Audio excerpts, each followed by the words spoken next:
All right, guys. Today should be the day. I've got pretty much everything buttoned up for the most part.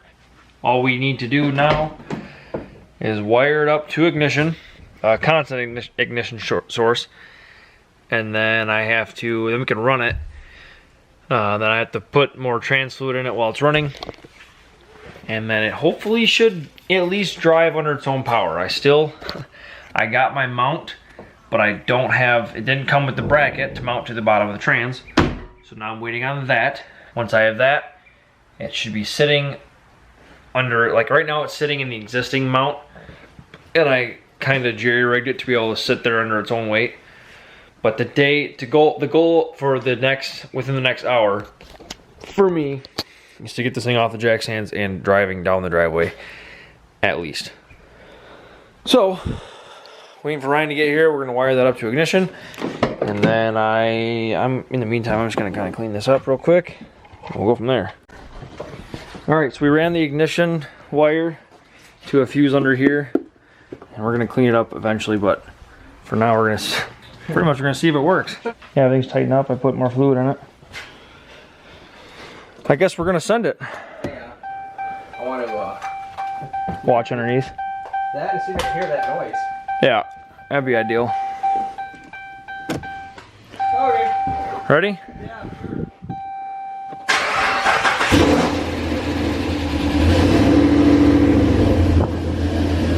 It was there, but now it went away. Yeah. That was definitely the oil. It does that every now and then.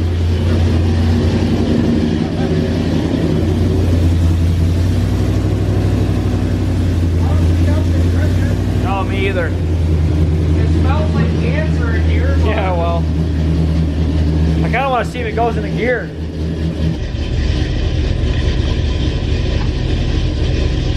That's neutral. Yep. That's drive. Oh yeah. Sick. It does something. All right, we're in drive. Brake lights work. That's cool. It's got some forward at least. Did my reverse lights work? Hold this. Yeah, I think come on. Hit it for reverse. Yeah. Sick. She runs, baby. Yeah, that's the next thing is I want to get this down today, and I kind of want to fill it while I'm under there more. I guess it goes into gear. We can pull it outside too and let it run. You're gonna die if you're back behind this thing. Yeah, she's a little oily. Yeah, and that ticking went away too. It must have been. Lifters sometimes don't pump up very fast in this thing. It smells like a paint can from the 70s. Oh wow, yeah. Burning nitro. Let's get stuff kind of together and we can move this thing out. All right, it's now July 1st. Since April 28th or something, this thing's been in the air. Yeah, it's been a while. It's a little longer than I anticipated for, but who cares? We're here now.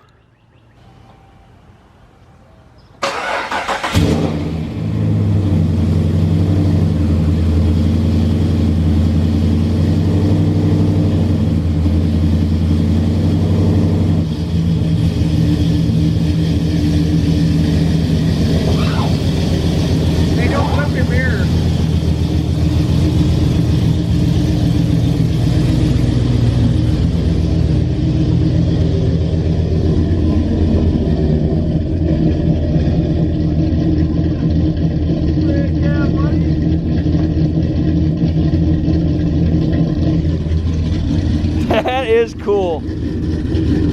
Oh, I'm so excited. It did a thing. Yeah, that was a pain in the ass project. Yeah. Any leaks? A lot of oil burning.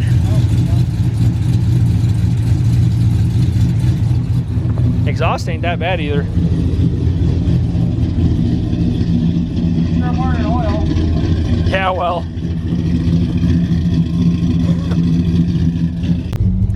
All right, we're gonna see how she drives. This is so ghetto. I got a center console literally at my work. Good grief, this is why I couldn't put it in drive the first time.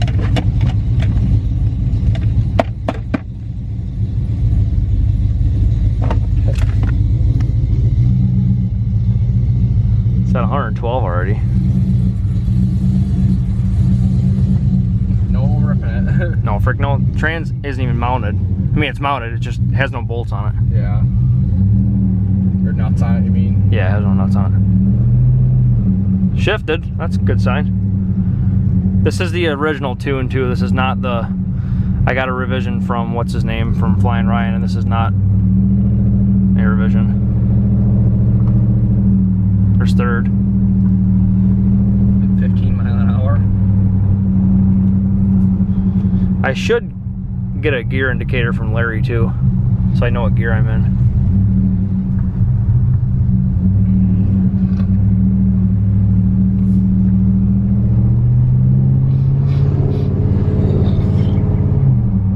There's fourth. Lost shit fifth.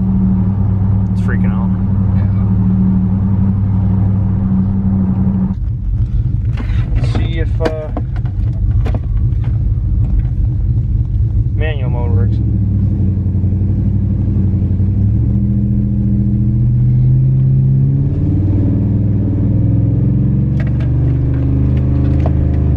Yep. Try downshifting now. It has no idea what it's doing with this 4,000 stall. Yep, there's second. Third. Fourth maybe. I am so excited.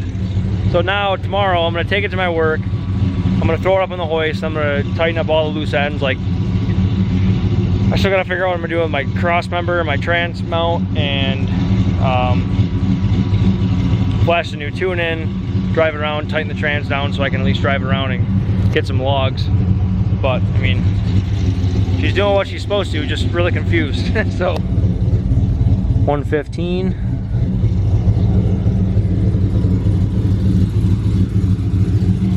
This is good. All right, I am gonna go ahead and throw the updated tune in first. May as well. There's no point driving around the stock one. This is not a ripping one, just it'll accept the stall more, and once I have everything actually tightened up, bolted up, I can actually start logging. 2017 5.7 Charger, yep. Okay, is she bricked? Nope. Alright guys, new day. I went to work, put this thing on a lift, filled it, and I tightened up all my cross member bolts and tightened up a bunch of other stuff. So now, while I'm having a little bit of errands to run, I'm going to data log it and see if I can get this thing dialed in. Alright, got it recording. Let's go ahead and, I got my center console, I bought one, just gotta do it yet. Let's go ahead and take her for a little cruise.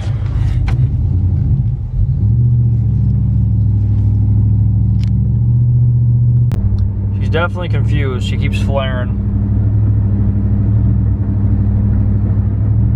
But this is literally a baseline revision he gave me, so I sent him some 35 mile an hour neighborhood running logs, and now I'm sending him doing about 55 and then gonna go up to like 45 and stuff like that. Oh, she's jerky. This thing's locked so early.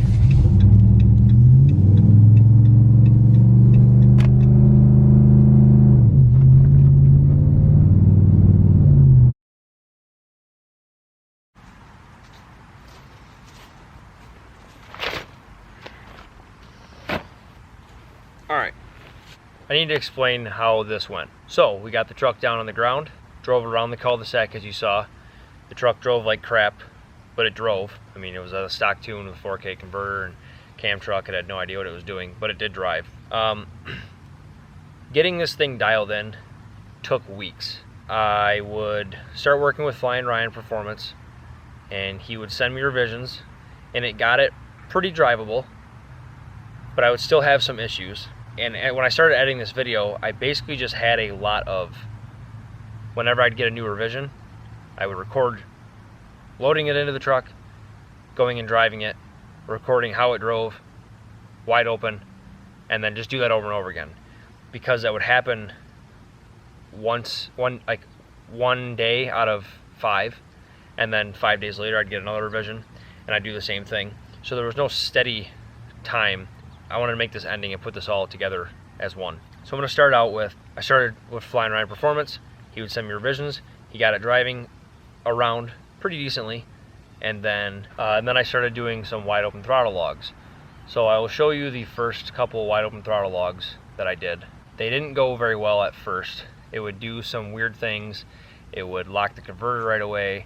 It would early shift, and then it would upshift early, and then it would back downshift. It would do some weird stuff. All right, here goes nothing. Hopefully it doesn't blow up. Like I said, I'm not gonna launch it. I'm gonna at least floor it. Let it go into second gear and then punch it.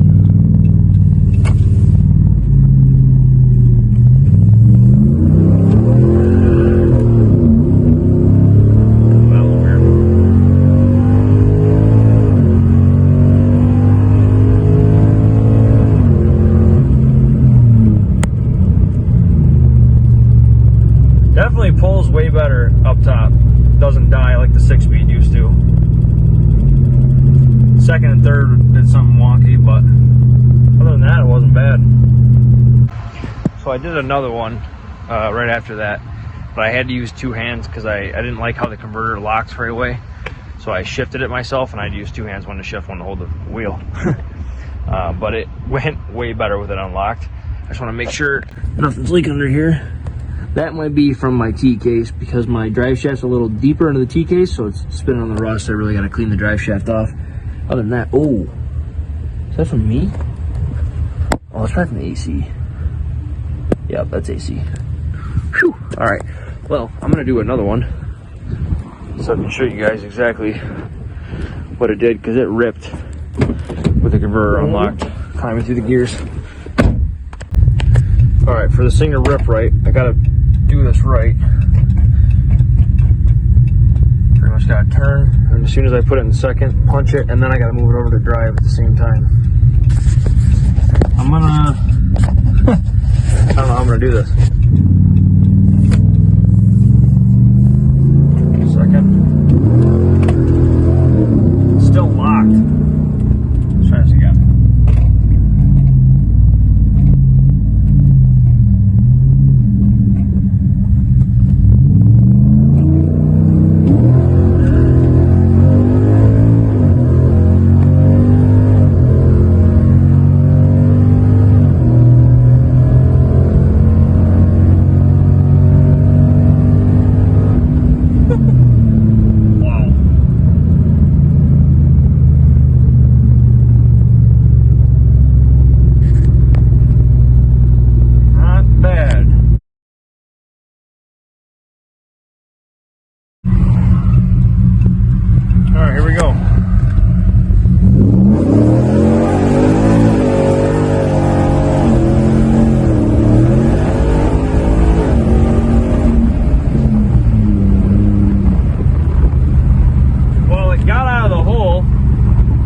Something sure wasn't right.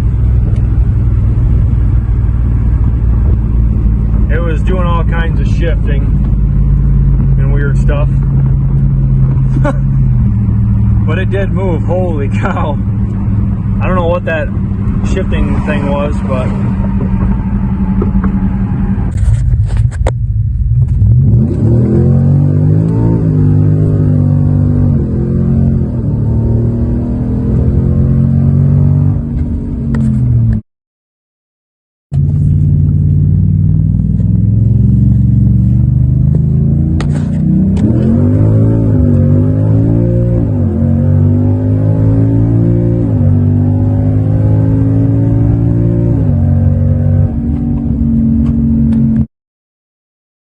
so in that time, Flying Ryan Performance got hit with a hurricane. He was down for a while. I was getting onto a kind of a time crunch with getting this thing revised so that I could make it to a drag and drive in the end of July, which I did. But that being said, my buddy Alex, he was actually the one who helped me a lot with his 8-speed swap. He 8-speed swapped his Jeep Commander, and he tuned it himself, and he's been fiddling with it for like 3 years. So he was able to send me some things and fix some things and problems I was having, and we were able to work every hour of the day. I'd send him a log, he'd send me a revision, couple, 3, 4, 5 times a day. So we really got this, he really helped me get this truck dialed in. There were a bunch of weird things that were happening. It would fluctuate RPMs at the higher gears, 6th, 7th, 8th gear. It would, as you're sitting there cruising, it would fluctuate 50 to 100 RPMs back and forth constantly. It still does have some weird quirks. Like, for instance, if this thing sits in park or neutral for too long, it'll make cruise control not work anymore. The AC won't work anymore. And for it to work, you have to like put it in neutral as you're driving, let it roll down the road, rev the gas up just a little bit, and then put it back into drive, and it like resets itself. It's throwing like a vehicle speed code, which I kind of got to dig into. I'm gonna also see if SGA, the guy who made the harness, maybe that's something he might know how to fix. I'm not too entirely sure, but it does have its quirks still. It'll flare when I let off the gas. It'll do these random things that I don't know if it's trans related, I don't know if it's tune related, I don't know if it's the standalone software related. Nonetheless, when you do an 8-speed swap, I promise you, you're probably gonna have some issues. Everyone I've really talked to that has done an 8-speed swap has had some sort of little kink or issue or thing to work out. And not only that, but I was working with Alex because I was kind of picky in the way this thing drove. From having the 3600 stall in this thing with a 6-speed, it was unlocked a lot, and I got used to and really loved the way that drove. The earlier tunes in this thing, it had the converter locking in 2nd gear under just normal driving, and it kind of was annoying, and it would stay locked decelling, and it would stay locked at 1200 RPMs, and with the cam in this thing, it would be horrendous, and it would buck the truck like crazy. So Alex helped me and worked with me, and we got it figured out, and now the converter kind of stays unlocked through 4th gear at partial throttle, and it'll slip at different throttles, and then at decel it'll go into a slip mode so that it doesn't buck, and we're still getting the drivability. The drivability is pretty much worked out and I've put like 1,000, maybe, yeah, I've put 1,000 miles on this truck since the 8-speed swap, so it's going pretty well. There's no mechanical issues. It's mainly little tuning things and how it drives. But I basically just wanted to make this ending because I didn't, like I said, the video was just full of revisions, and I didn't want to just put video after video after video of revisions in this. Oh, the cross, I did want to tell you guys too, the cross member. I'll show you what I did for the cross member. So, one of the only really fitment issues with this trans in the truck is the trans is actually like 2 inches longer than the 6-speed. The 8-speed is about 2 inches longer than the 6-speed, which is why you have to get a new drive shaft, 1. But 2, the biggest problem is the cross member. The cross member appears on the 8-speed trucks. The cross member is actually welded on the frame 2 inches back. So all the part numbers are pretty much the same for the cross member, for the transmount, bracket. Well, the transmount bracket's different, but the mount and the cross member are the same part number, but where the actual bracket is welded on the frame is set back 2 inches on an 8-speed truck. So in order to make this work, those slots for the transmount where the studs go into the cross member and you put their nuts on there, I actually had to elongate those holes and like drill them out longer so that the transmount could actually sit in the cross member. So that was the only like really fitment issue that I had. Otherwise everything fit correctly as it's supposed to. And then because I went with the Charger Challenger shifter instead of the dial for manual mode, I put the center console, and I did not have a center console to begin with. The center console is still not done. I basically just put it in for the drag and drive. I mean, it's kind of a POS center console too. I gotta fix some trim pieces on it, get some connecting trim pieces, get the brackets for the bottom.